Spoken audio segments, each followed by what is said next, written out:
It's deep. Here comes Nixon to the 5. Left hash marks 10, 15. Hits a hole hard. He's to the 25-30. Breaks into the clear. Keyshawn Nixon is off to the races. It's Secretary of the Belmont. Down the split top. No one will catch him. It's a touchdown. My goodness. Came into the game, Wayne, questionable with a groin injury. Didn't practice all week. And he just took it right up the gut through the heart of the Minnesota Viking coverage unit.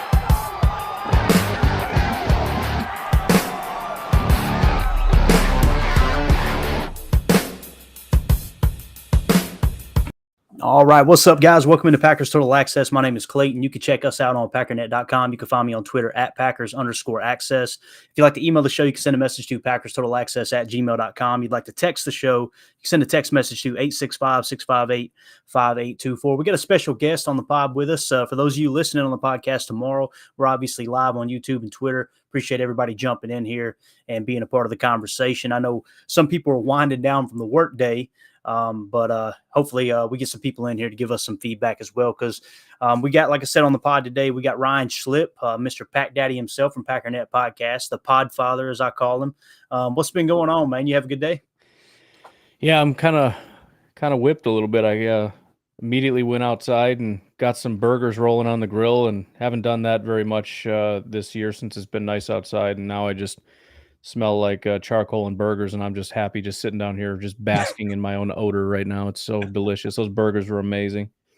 Bro, there's nothing like it. I went to do laundry the other day, and I'd spent the whole day smoking a roast, and then I did some ribs at the end of the day. And I went to do laundry and dumped the laundry. I was like, what is that smell? It was that shirt that I was heavenly smell with all day. Oh, it was amazing.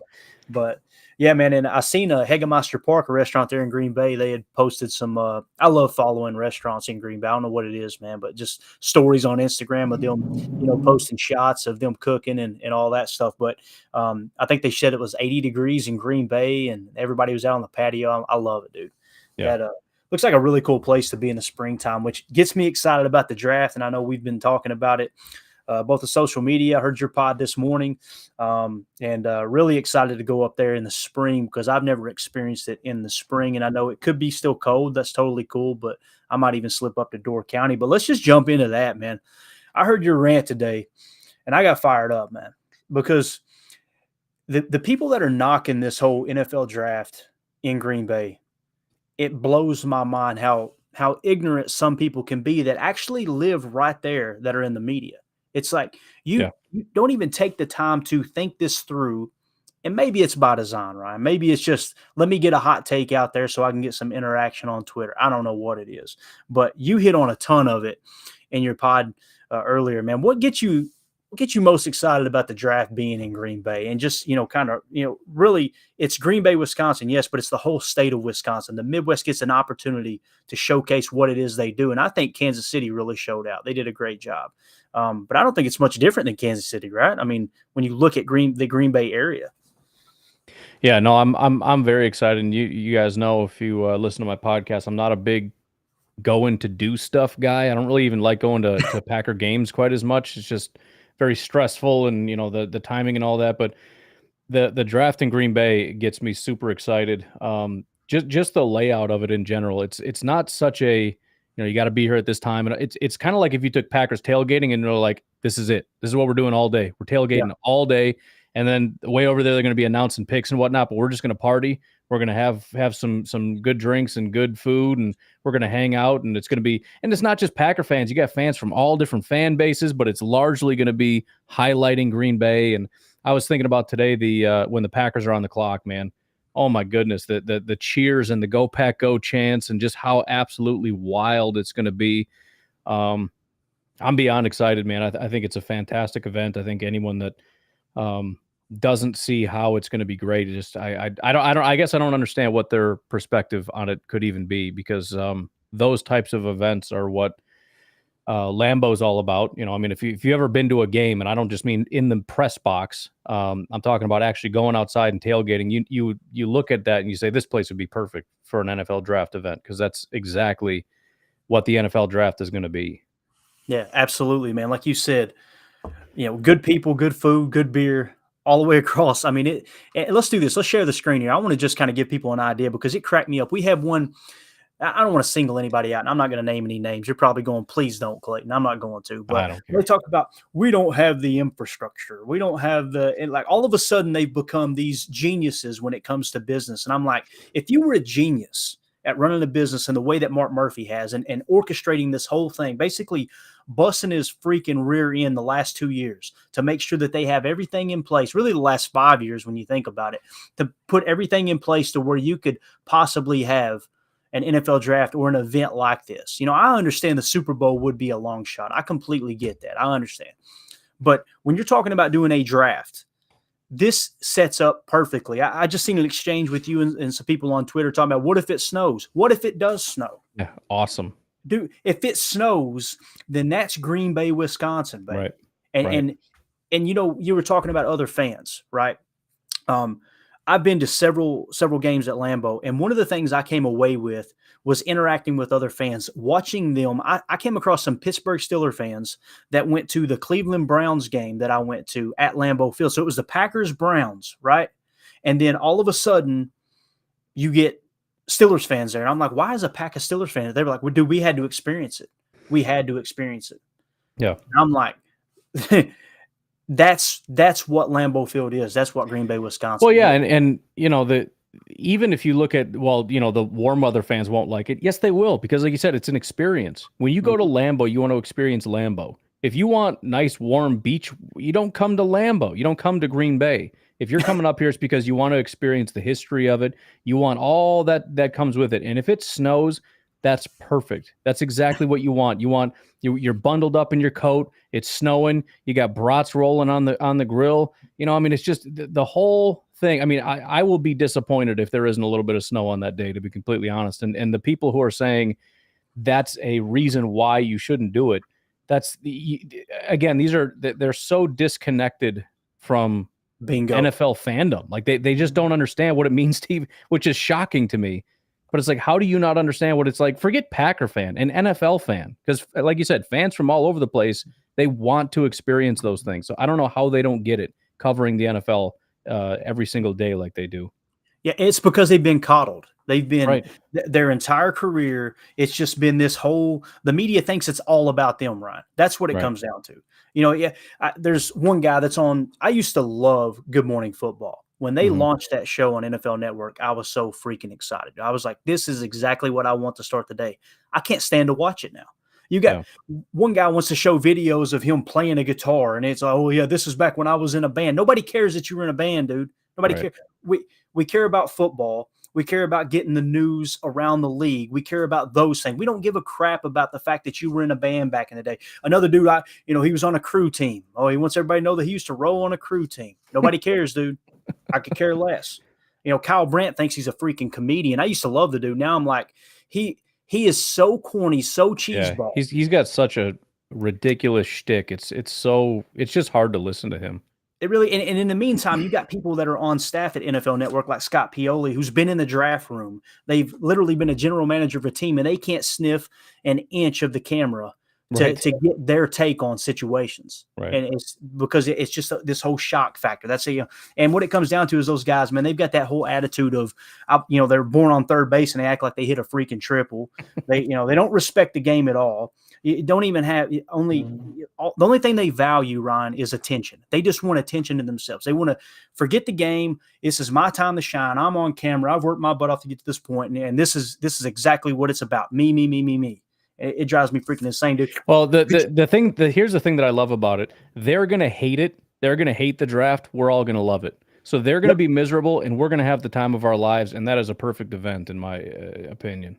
Absolutely. Could you imagine some of these media members face to face with Vince Lombardi, Coach John Madden, Papa Bear Hallis, Curly Lambeau, Tom Landry, Don Shula, Bill Walsh? They would eat their freaking lunch seeing them try to make it about them. But let's talk about this infrastructure here. First of all, Lambeau Field holds 81,441 people. It's my understanding there were 300,000 at the peak, not at the same time, but overall, I shouldn't say at the peak. In Kansas City, there were 300,000 roughly that showed up for the draft, okay? You got 81,441 capacity at Lambeau Field. They forget that the Resch Center holds 10,000 people. These are people that don't want to they just want to sit during the draft, right? We're not talking about people just mingling and chilling and just hanging out. The Expo Center, they just finished. A lot of people don't even know the Expo Center is there as in extension to the Resch Center, which it sits right here. So you see the Resch Center is this arena, right? And then you've got the Expo Center here. That Expo Center, from what I understand, is 125,000 square feet. That would probably be HQ for the draft, right? So, they're talking about there's not enough room. There's not enough infrastructure. There's nothing to do. Look at this angle right here, man, as we roll it down. This is Titletown, right? First of all, you got Lambeau Field sitting here. You got your Kohler Lodge down here on your lower left, right? You got Crow's West, which is one of the freaking best. If you want to just put yourself into cardiac arrest with some fast food, that's the joint right there, right? And then, of course, down here you've got Hinterland, which is a really, really cool brewery. I think you had a guy call in on Packernet After Dark the other night, and he was talking about dropping into Hinterland. At each end of the dining hall, there's like 2 fireplaces, dude. So if it is cold, it's the perfect place to have a beer. It's the perfect place to have some cheese curds. They got the rest of the restaurant there. You got this whole area here, Arians Hill. I'm sure they'll set the stage up somewhere here. They typically do concerts right here in this little area, this square area. There's another restaurant down here called The Turn that's really, really cool. This is all developing now. You see right here is Titletown Flats, which I won't say the name, but there is a very famous player that lives right there at Titletown Flats. I witnessed that firsthand. This is all Titletown Flats now. And then you got this huge apartment complex that's getting complete. Look at you got kind of this natural amphitheater kind of set up to where they can do outdoor activities there. All this office space. There's a ton of freaking room just in and around Lambeau Field to do this. And they're making it sound as if it's sitting up there in the middle of a cornfield and there's nothing to, it's like, what are you talking about? And think about this, Ryan. I want your take on this. Imagine this neighborhood right here, right? The neighborhood that surrounds Lambeau Field. That is going to be one big 1950s style freaking block party is what it's going to be. 100%. Every bit of this will. Yep. And you couldn't run fast enough, far enough to get away from the party. You spend all day running, you're still in the party. Yep. And then if you go down Oneida Street, right? And you go and you creep down in this area, this is all businesses here. First of all, this is kind of sports bar row over here. And for those of you on the pod, I apologize. I'm just assuming everybody can see this, but just all of this is going to be one big freaking party. Well, they don't want to, they don't want to hang out at the draft all day. You got the family, take them down here to the mall. Right. Yeah. You got a huge mall down here. There's a ton of stuff you can do. And that's what a lot of people don't even understand about Green Bay. I mean, you've got things galore. Like, you got the botanical garden. Mandy and I, we went to that. That was freaking awesome. Awesome experience there. If you're an outdoorsy type person, you got, several brewing companies are there. You got the automobile gallery. If you're a car guy, you got muscle cars, classic cars, futuristic stuff, really cool museum there. You got the Bay Beach amusement park. I think you said you took the kids there at one point. So you've got an amusement park right there in the city.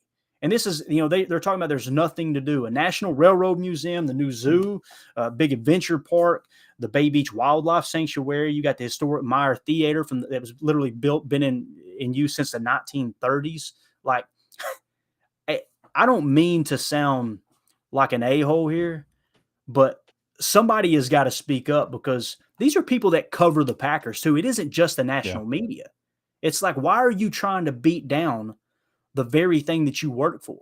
Like, I would never understand that. I'll never understand it. Yeah, and I'm beating the same drum over and over again, but the only people that wouldn't enjoy this are the people that they don't want to go to botanical gardens. They don't want to go to some theme park with their kids.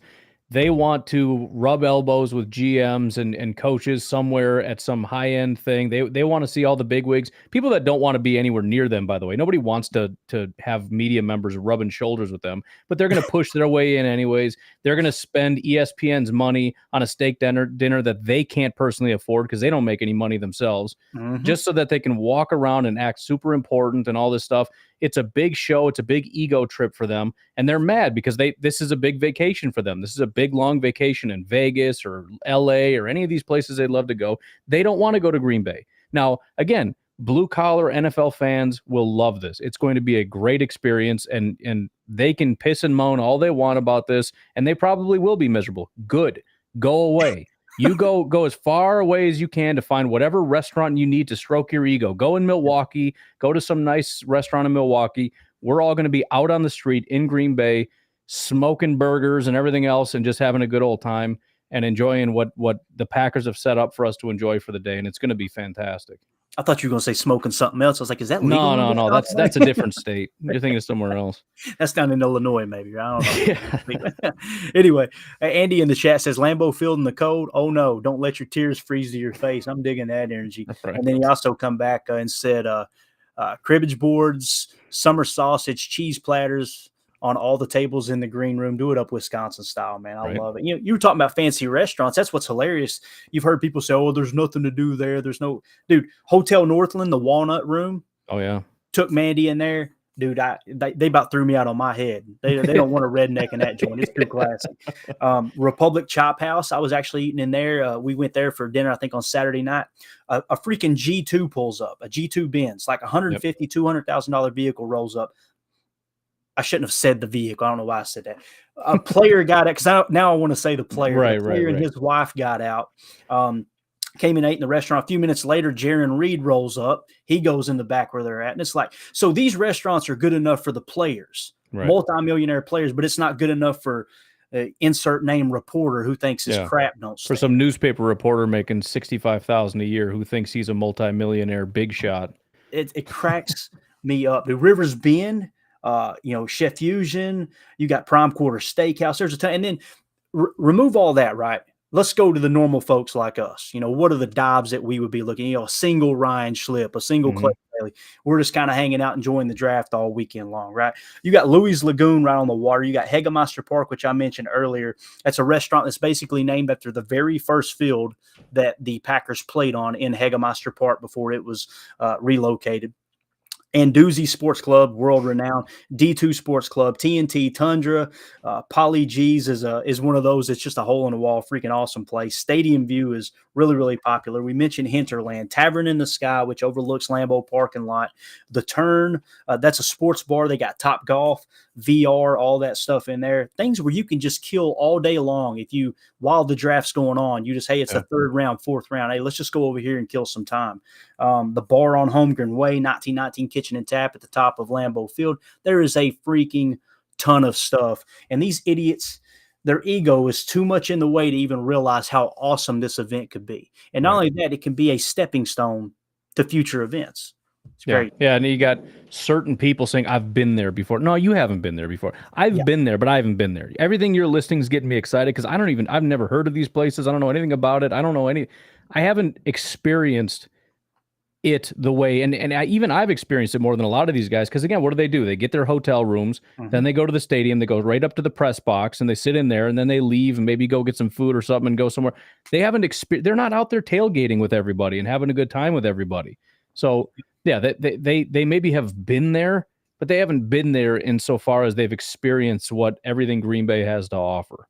Yeah. Absolutely. It's funny because when we were doing we got a private stadium tour this year with a couple of guys. One guy has been doing stadium tours and Titletown district tours, but Old Town Green Bay tours, talking about and showing you where the original, Vince Lombardi's office was downtown before they, had the offices moved to 1265 Lombardi. Obviously it wasn't named Lombardi at the time. But we're up there and they had a ton of paper sacks, right? And they were like, I was like, what is that? And they said, that's the media's lunch for the game tomorrow. And I'm like, they cater to these people like they're little kindergarten, and they're still freaking complaining, complaining. Well, yeah, they're gonna roll out the red carpet for these guys, but it's still not going to be good enough, no matter what. And I've even heard them, and I was becoming a bash fest. But now that you mentioned that, I have heard people complain, the media members complain about what type of food is served up in the media rooms. Like some places they love it because of the kind of, they've got the real good, like the great pretzels and the donuts and the pizza. And some places they only give you like hot dogs. And it's like, you shut your stupid mouth. There's people down there right now spending $10 on a freaking beverage, and you're getting free food in a press box and you're complaining about it. You're living everybody's dream and you're whining. Nobody wants to hear it and nobody cares. And the only reason you have a job is because fans are willing to show up and support this sport that you take every freaking chance to bash. And you got somebody down in the bowl that spent their last dollar to get into that bowl, right? And they might have packed a freaking lunch and ate in the car before they came in the stadium because they couldn't afford the stadium food, right? Yeah.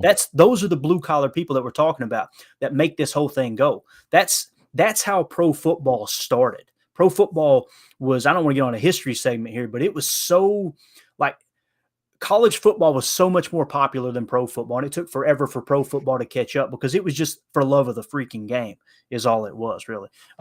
Street King here in the chat says, I've already started planning a trip to the draft at Lambeau Field. Same here, man. I was calling around earlier today and just trying to get Ryan, I'm trying to get the inside information. How's this going to unfold? When are the hotel rooms going to release that type of thing for sure? Right.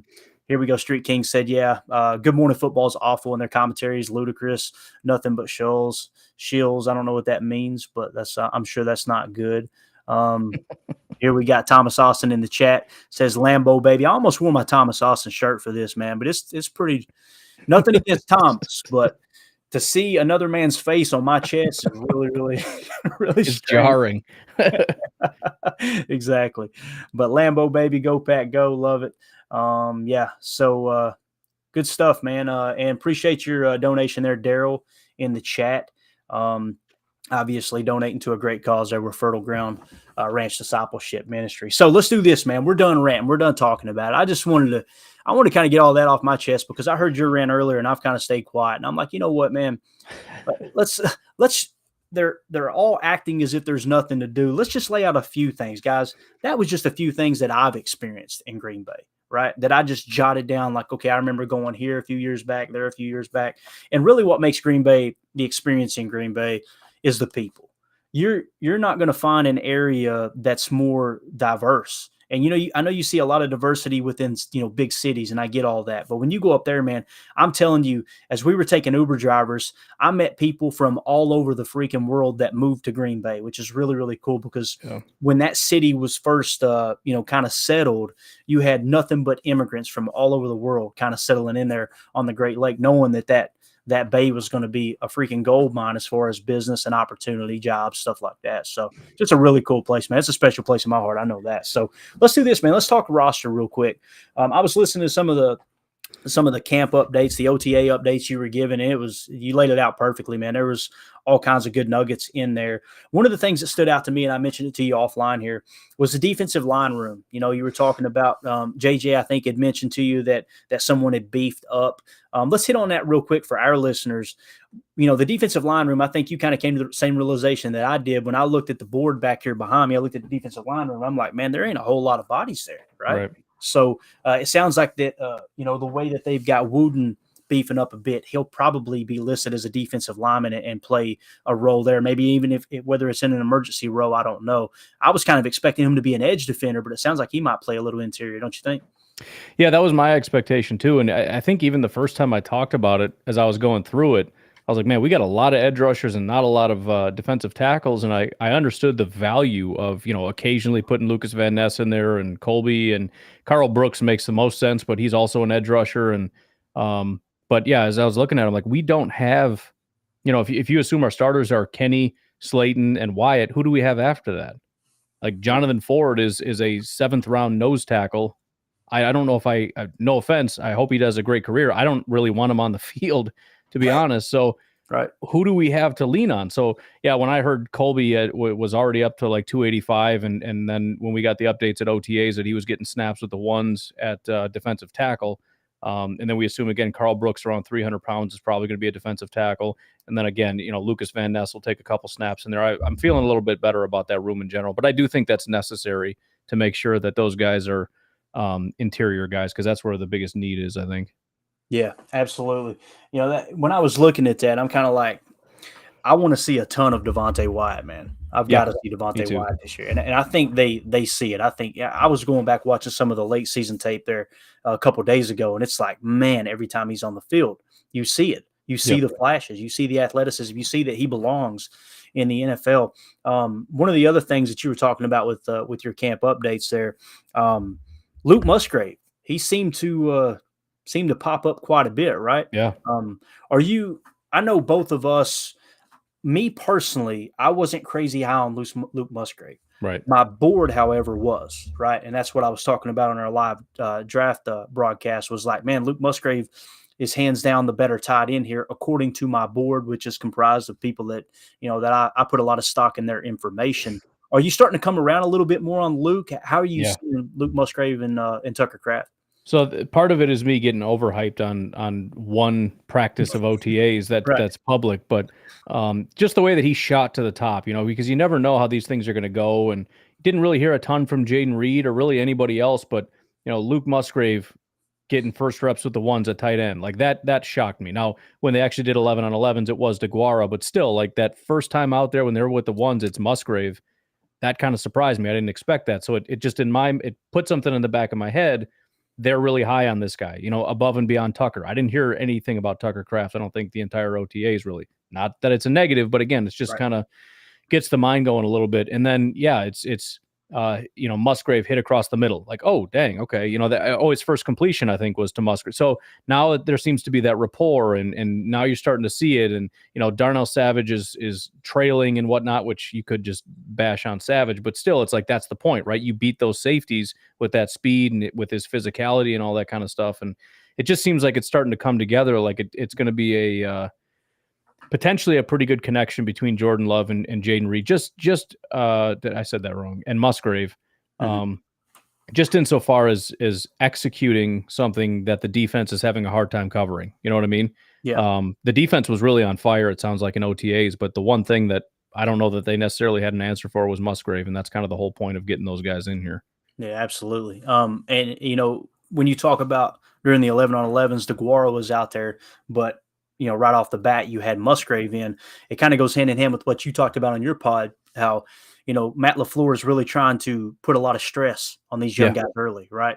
And it makes me wonder if it was just, all right, DeGuara's the one, and then it's go time. Get out there, what right? I mean? Yeah. No, it absolutely could be. And again, that's the whole point, is just seeing how they respond. I mean, you're doing warm-ups, your stretches and whatever, and you've gone through the book and you think, and then all of a sudden it's like, all right, go. It's like, oh, it is a little jarring and see how but again, how did he respond? It sounded like he responded really well. So that's another sign that, another positive note. Yes, I understand for the 100th time that it's just the first time in OTAs.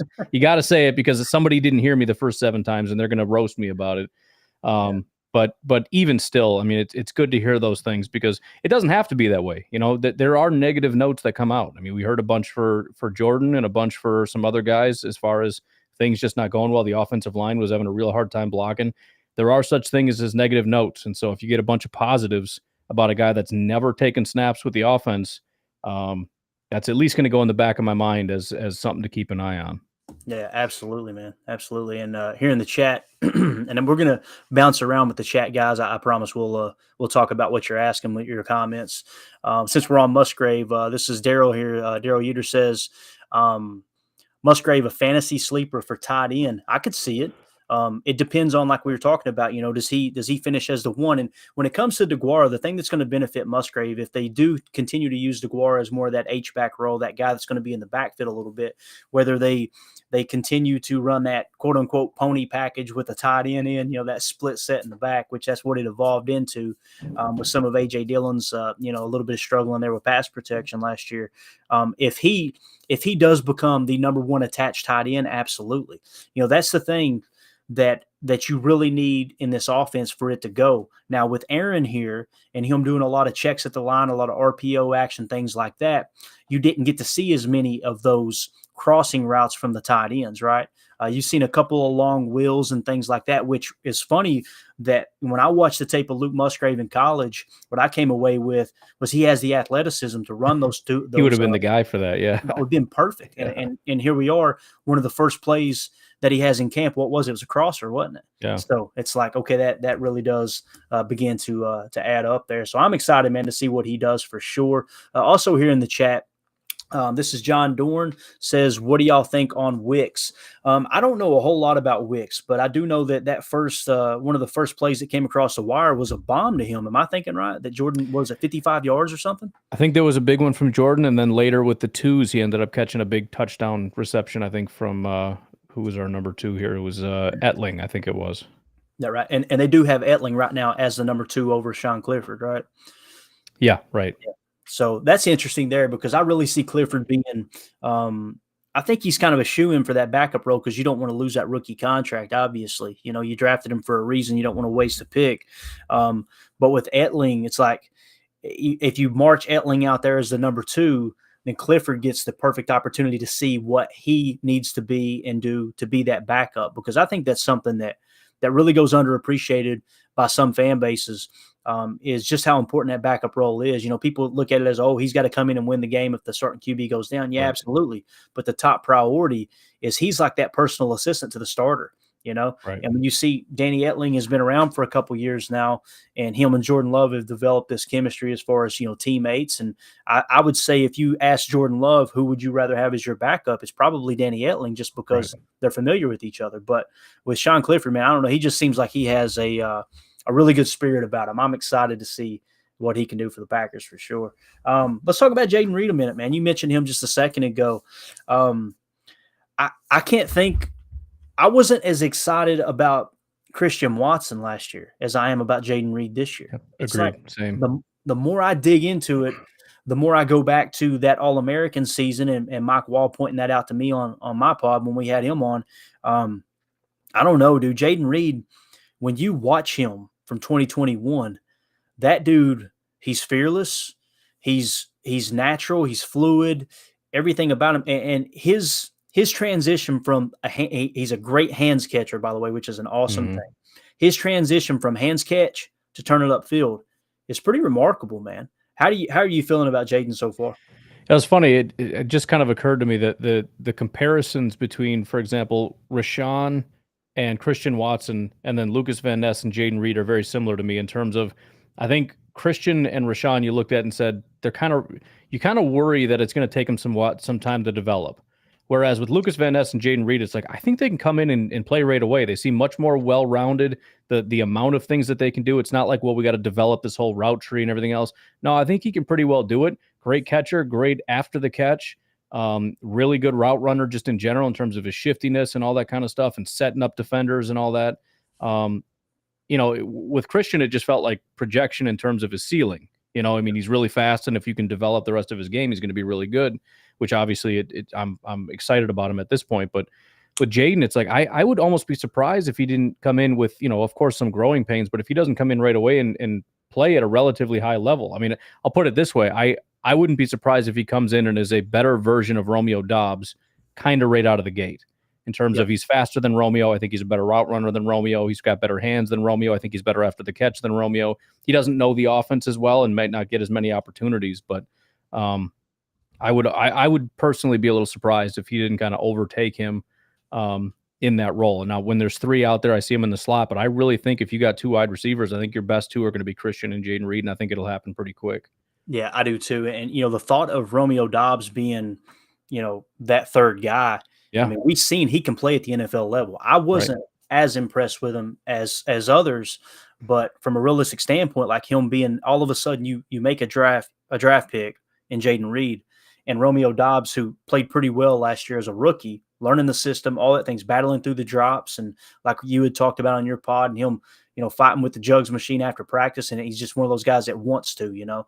Now all of a sudden he's the number 3. It makes you feel a lot better about that wide receiver room. Not that we're going to come out here and we're putting unrealistic expectations on either. Like you had said on a previous pod before too, like, let's stop trying to throw stats out there. Like, I think if so-and-so has this much and that much, then that'll be a successful year. No, let's come out and compete this year. Let's see what we have. Let's see what these young people can do.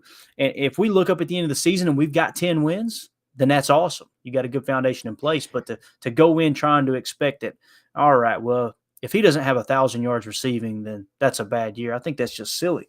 Kind of setting yourself up for failure. With Jayden Reed, though, if I understood correctly, you correct me if I'm wrong, he was the number 1 punt returner. Is that right? He's very good. Yeah, I know that much. He's very good at it. Because it sounded like they marched him out as the 1, if I heard correctly. Oh, in OTAs, yeah. He got first reps at it. Yep. Yeah, gotcha. I'm excited to see that too because, you know, a lot of people were going, don't take Keyshawn Nixon off of that. Listen, Keyshawn Nixon is a great returner, right? It's obvious he really excelled at kick return, but he's going to have to get a spell every now and again, man. That dude's going to be playing slot And I think it was it Cassidy Hill that you said tweeted out Keyshawn Nixon is everywhere, right? Oh yeah. I think that dude's going to be the spark plug for this team. I really do, man. I was so glad they brought him back. Just really freaking awesome. Professor Cakes here. I always giggle at that freaking name. I don't know why. Professor Cakes says Jayden Reed comp Tyreek Hill. Hey, sign me up, man. I know this. When you see his quick twitch, I'm not going to lie, Ryan. That's the first person that came to mind for me was Tyreek Hill. And I'm not trying to say he's as fast as Tyreek Hill, but just the way he moves, his fluidity in and out of the breaks, making the catch, not losing any momentum, it kind of reminds you of him. And that's the thing too. A lot of people are listing him as a slot. They're saying, "Oh, that'll be the slot receiver. That'll be the slot receiver." Dude, he can play everywhere. He played everywhere. He played X. He played Z. He played slot. He was in the backfield a couple times. I've seen a couple of jet motions, and it's like, oh yeah, this is the guy we need as far as kind of ushering in that new role there within Matt LaFleur's system. John Dorn here says Toure, meaning Samori Toure, will turn heads this preseason. I think so too. I mean, we've heard positive things about him. Like you pointed out too, though, Ryan. Every time we get a draft pick after the 4th round, if they do anything, we get excited, right? And it's funny, we're all holding out hope. And I heard somebody on Packernet After Dark, and I laughed because I did the same thing. I'm like, Donald Driver did it. Donald Driver. But what do you think about Toure, man? He does seem to get a lot of praise from the coaching staff, right?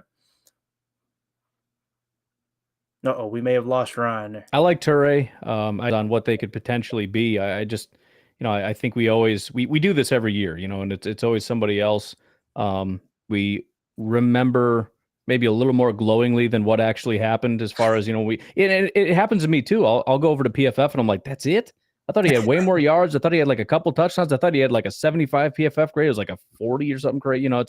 So it just, you kind of build stuff up in our brain. I think we all do that, especially as fans. We really like somebody, and especially in the off season, like we just keep adding a couple yards every week that goes by as far as what they did. But I mean, look, it's a crowded room.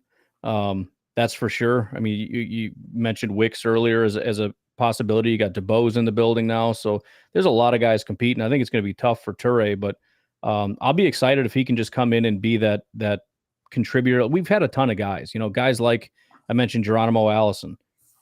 I have no Geronimo was not Devontae, but I love that Geronimo was on the team while he was here. He was a role player. He had a specific role. He did a good job for us. And I think Toure can be that guy. I just, like with other things, I want to kind of not set the expectation too high and thinking that Toure, he's going to be this special kind of maybe like it's Donald Driver. It happens. It can happen. An undrafted free agent can do it. Obviously a 7th round pick can do it. And, but I think if we were to set a little bit more realistic expectations, especially with the amount of investment we've had, not even just the wide receivers that we've invested in, the tight ends that we've got and the running backs that we've got, we got to lower our expectations for where Toure is going to be able to contribute. If he cracks 500 yards, I'm going to be beyond stunned and excited, or possibly scared that there were a lot of injuries or something went really wrong, because I don't know how he finds 500 yards in this offense. Yeah, no, I completely agree with that. Well, the safety position, that's one that's interesting to me. I've heard a lot of people say, Anthony Johnson, that they were so surprised he stayed, hung around that long in the draft, and they wouldn't be surprised if he's playing, or competing for a starting role at safety. The safety room is very, very interesting to me. If Keyshawn Nixon is indeed the slot corner, right, and you've got Darnell Savage as the backup slot corner, is he going to start at safety? I mean, you're not going to have him on the roster sitting on the bench at $8 million, right, or 7.9, whatever it is. It's hard to believe that's the plan.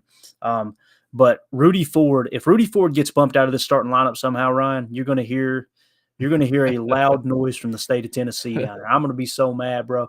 But if you do line up Rudy Ford and Darnell Savage, you're hearing a lot of people singing praise about Anthony Johnson. Again, we got to curb the enthusiasm. You went out and got Tarvarius Moore. Then you got Jonathan Owens. It sounded like Tarvarius Moore, if I understood you correctly on your pod. He was out there with the ones. Am I thinking right? I think he was at one point or another, and that may have had to do with maybe somebody not being out at the time. I'm not sure. I know it was Ford and Savage for most of it. He may have taken some snaps of the ones at some point. Gotcha. So it wasn't like highly reported or anything. Okay, good. That's Right. good information there. All right, cool. Here in the chat, we've got Phil Jones says, hoping Toure doesn't pan out like Winfrey. Yeah, good point there. As far as kicker too, and you know it's OTAs when we're talking kickers. Yeah. Anders Carlson is fascinating to me too, because it's like, Ryan, I don't see it. I Right. went back and looked at the stats. I looked at there's really not much to look at on tape other than, how far inside the uprights was he. You can really take that into consideration to determine a great kicker as well, just how accurate the accuracy is.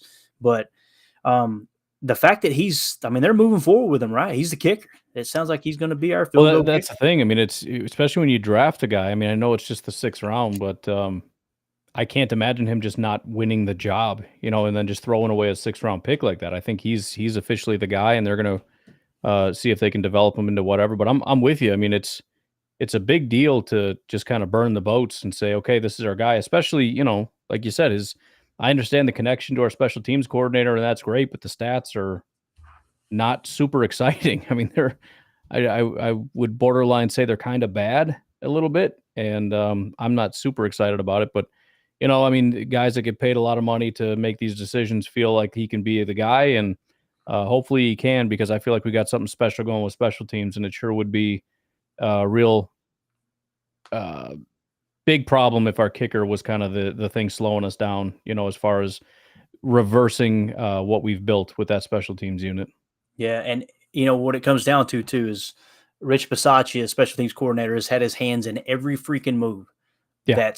that's surrounded the special teams, and you've seen it, how much it improved last year. He's the one who met with Anders. Obviously, he worked with Anders' brother, years ago, and he handpicked Anders Carlson as the next kicker. Right. Dude, I'm sitting here going, Clay, you need to shut up and just trust. Right. Rich knows what he's doing. So, well, I'll tell you what, if you would have said either Anders Carlson is going to be a good kicker or Keyshawn Nixon is going to be the number 1 kick returner in football, it would have been such an easy decision that it's Anders Carlson, because I'm like, Keyshawn doesn't even return kicks. I don't know what you're talking about. Like, I think he's a gunner or something. Like, he doesn't do that, and he's slow, and like, you're an idiot if you think that guy's going to ever be anything.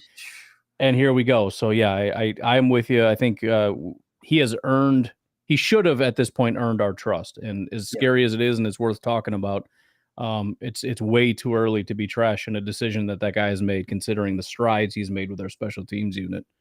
Yeah, absolutely. Let's talk injuries before we get out of here. And I know it's early and nobody wants to hear the word injury, but obviously Rashawn Gary, seen him tweeting some stuff out, man. He looks good. He looks like he's tracking. If he comes back a week 1, Ryan, I will lose my mind. I don't know how he can do that. Right? Am I wrong? Am I being too pessimistic? Going, oh, there's no way. I'm trying not to get myself there, but yeah, I mean, it's same with Stokes. I mean, it's like they had serious injuries. You shouldn't expect them back till later. And then you watch the videos. I saw Stokes like doing that handshake and he's jumping up and down. And I'm like, it's not what I was expecting from him. I thought he was going to at least have like a knee brace or something.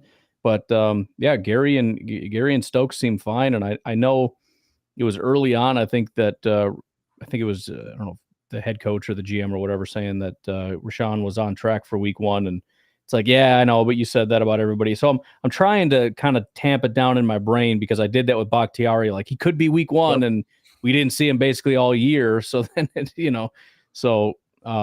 but we'll see, man. I'm not expecting him week 1, but that is going to be such a huge thing. I saw somebody tweet out recently that the Packers the defense is averaging like 31 points given up in week 1. Like, we're just getting eviscerated week 1. So if we can get Rashawn out there and Van Ness and Preston and like the whole crew and just everybody fired up and ready to go, I think that would be fantastic, especially since we're not going up against a very good offense. I will throw that in there. That always helps, right? It's going to be so fun, man. That first week, and that's what, a 4:30 game my time, 3:30 your all's time. That's going to be great, man. In Chicago, let's go ahead and get that ownership transaction transfer from Aaron Rodgers to Jordan Love, right? Get that in the books. Quay is another one that kind of worried me a little bit. It sounded like he had an injury the other day. I was just going through Twitter while you were talking. I couldn't find any updates. Of course, they're gonna limit a ton of information. Like, that you're not going to get hardly anything. Have you heard anything at all on Quay, what that might have been? No, even in real time, I wasn't sure what was going on. They're talking about Quay was standing off and like kind of mirroring what the defense was doing. I'm like, why? What? I don't know what that means. And it seemed like even the media kind of didn't figure it out until later when they started all kind of reporting. Oh, it looks like he's limping. So I don't know if we got official word other than he wasn't participating really and seemed to have some kind of a noticeable limp. But I'm guessing the next time that the coaches or whatever get in front of the media, that question will come up for sure. Gotcha. Yeah, and I see the tweet I think you were referring to. This is from Kyle Malzahn, I think. Said, not sure what's going on with Quay Walker. He was moving slowly and limping a bit. Don't want to speculate. Could be nothing. He was doing some drills earlier and then went to the side. We'll see if we can find out during the pressers. So probably need to comb through the pressers to see exactly what that was about. Somebody said he was kind of bent over at one point too. You know, like I don't know if he was favoring his abdomen, if it was lower body or what. But yeah, hopefully everything's good there. But again, man, it's OTAs. Everything's going to be kind of we're all going to be reaching for something every little bit. Somebody stubs a toe, we're going to be like, what happened? Just the way it is. But anything else you want to add before we wrap this Big Bear up? I really appreciate your time, man. Yeah, no, I mean, I'm pretty optimistic right now. I like the way things are looking up. I mean, obviously there's a lot of question marks and there are some holes here and there, but we've got some talent on this team, and we'll see kind of how much that shakes out and who wins some of the like offensive line position battles with Zach Tom and whatnot. But man, I tell you what, Romeo and Christian and Jayden and Musgrave, along with, on the defense, you got Rashawn and Lucas and Carl Brooks and Wooden and Wyatt going into year 2. And I don't know, man. I mean, I understand the people being kind of skeptical about the Packers, but at the same time, I'm seeing a pretty scary looking team. If they don't hit their potential this year within the next couple of years, I don't see any reason why this can't be one of the top teams in football. I agree, man. And when you look at it across the board, I was looking at each position group, and I'm like, with the exception of quarterback, which we would all agree we don't know yet, right? And maybe wide receiver simply because Lazard and Cobb, their departure. I don't know if Jayden Reed's going to be as good as they were, right? And that's really the big addition at the wide receiver room. You look across the board and you go, this team's a little better. I think this team's a little better than they were last year. It kind of feels like that. And I didn't feel like that a month ago. But as I look at it now on paper, and I'm like, you know what? If Christian Watson continues to build off what he did last year, if Romeo Doubs takes a step, if Jayden Reed he lives up to the hype that we're seeing, these tight ends, it's obvious that we have more athleticism at the tight end position now. Bob Tunyon still wasn't fully recovered from that ACL. Mercedes Lewis obviously is not someone who's going to run those crossers or those long wheel routes that we were talking about that Luke Musgrave's showing. Tucker Kraft is just a freaking beast of a man. I don't know, dude. I'm getting excited. I ain't gonna lie, man. And I just want to, like we said last time, I just want to kind of hide in the weeds and not, try to. I want it to surprise people if they do come out, right? But again, like I said, I try not to talk wins, loss totals, things like that. But if you tell me if we fast forward to the end of the season, you go, you know what, we won 7 games and we know what we have, and with this roster, let's continue to build on it. I would say that's a good season. If we come out and we win 10 games, I'm going to be over the freaking moon, because when you look at that wide receiver cap hit room, I mean, my God, they have nothing. I think we get the least amount of money spent on wide receivers, where the rest of the league is just overspending like crazy on the market. Same thing with the tight ends. Think about the tight ends, how cheap that is. Your cap room, the Aaron Rodgers cap hit will be off the books next year. And granted, we've got some other things we got to clean up, but if Bakhtiari is not here next year and they don't push more money out, you're going to free up $20 million there. Like, there's a ton of things that could happen. And I want to say this about Jordan Love's contract extension. If Packer fans don't understand, or they haven't taken the time to really think about what was that contract extension, if that says anything about Jordan Love, he wants to be a Green Bay Packer. He wants to be here. That guy could have held their feet to the fire, got the 5th-year option, and guaranteed whatever it was, $20 million. But instead, in my opinion, he did the Packers a little bit of a favor. And it's not like this, drastic favor. But if I was in his shoes and the only thing that mattered to me was money, I believe I would have said, no, I want the 5th-year option. I want a chance to hit free agency or get a franchise tag. Instead, he said, yeah, put a little money in my pocket right now. That'll make it very cap friendly for the next 2 years. And let's take a 2-year window and see if this is a fit for both of us, man. I think it says a lot about Jordan Love. I'm really excited to see what he does. So Yeah, and that makes sense too. I mean, when we assess this, and then you come to the negotiating table with Jordan Love and say, look, we're going to assess what we have. Next year, we're probably going to have a bunch of money, and if you accept this deal, we're going to have even more, and we're going to use that money to build around you. If we're missing an offensive lineman, if we need this, if we need that, we're going to go out and get it for you. So, I mean, if that's the case, it's not that hard. And I know people want to nickel and dime, and well, he could have gotten a little bit more here or there. We're talking about putting a bunch of money in your pocket that you didn't have before that could essentially set you up for life, and you're doing the team a favor so that they can build around you next year. I mean, come on, man. I mean, if you want to nickel and dime this thing to where maybe you could have got a couple million here or there more, I think you're missing some of the bigger picture just for simply I want to maximize the absolute dollars that I could get, which I understand some people think that way, and that's fine. But I think this is a better approach to team building and having a good locker room and having a good relationship and environment and all that kind of stuff. And again, getting your quarterback paid. I think him having money this year is important.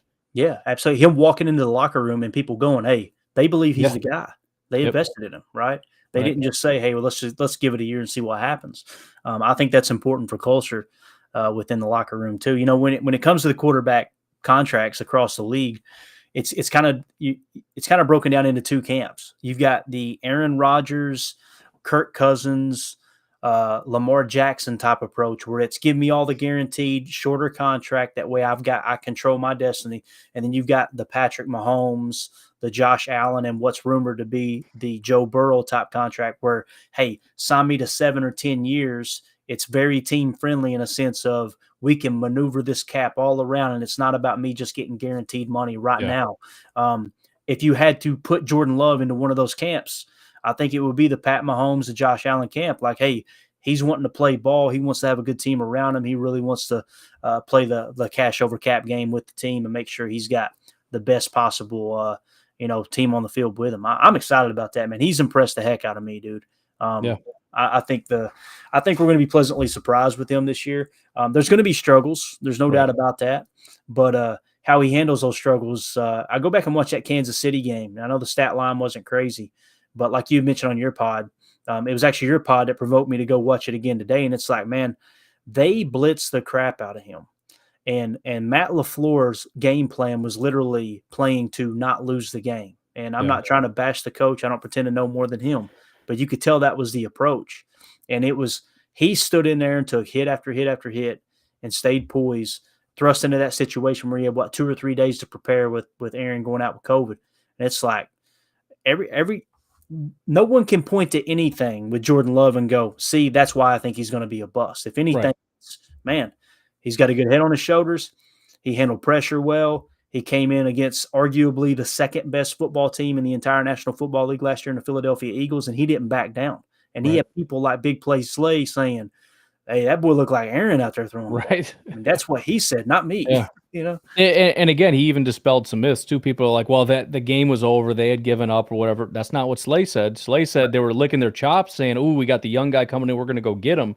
And then after a little while, they're like, all right, this is not what we thought was going to happen when he came on the field. So, and again, that is our hope as Packer fans that the rest of the league experiences, right? Everybody expects they're licking their chops. This guy's going to fail and it's going to be great. And here go and we're hoping for that moment where everybody takes a step back and goes, okay, this is not what we thought. This is something a little bit more serious. So, but if nothing else, I mean, he seems to be a great guy, great human being. And I hope that we have our quarterback in Jordan Love and don't have to continue searching. If we have to, we have to. We got a great roster to plop a quarterback in if that ends up being the case. But I'm ready for it to be Jordan Love. I think it would be a great quarterback of the future if it can be that. Absolutely. Everybody needs to just get behind him, man. Let's give him a shot, right? Want to thank everybody in the chat for hanging out with us. Phil, Professor K, Sarah just again, John Dorn, Daryl Yeater, everybody, man. Thomas Austin, you guys are awesome. Street King, Steven, Andy Monday, always coming through in the clutch. Elevated Shine. Is Elevated Shine, am I thinking right? Is that the guy that's the prison Mike on Twitter? Am I thinking right? Is that him? There's that somebody There's somebody who's Prison Mike on Twitter, and I laugh every time I see his freaking profile. I can hear him saying, I ain't even going to get into it. So controversial nowadays. But anyway, we appreciate everybody in the chat. Thank y'all for hanging out with us. Ryan, dude, thank you so much for your time. I know you got 32 podcasts you got to get recorded right now, so really appreciate you hanging out with us. We're going to get out of here. We will see you guys here in a day or two. Get you another pod out soon. You guys are probably listening to this on Thursday afternoon. We appreciate you making us a part of your day. As always, let's go out and be the change we want to see in the world. Go Pack, go. To left to restart the game. And this one carrying into the end zone about 4 yards deep. Here comes Nixon to the 5. Left hash marks 10, 15. Hits a hole hard. He's to the 25-30. Breaks into the clear. Keyshawn Nixon is off to the races. It's Secretary of the Belmont. Down the split in time. No one will catch him. It's a touchdown. My goodness. Came into the game, Wayne, questionable with a groin injury. Didn't practice all week. And he just took it right up the gut, through the heart of the Minnesota Viking coverage unit.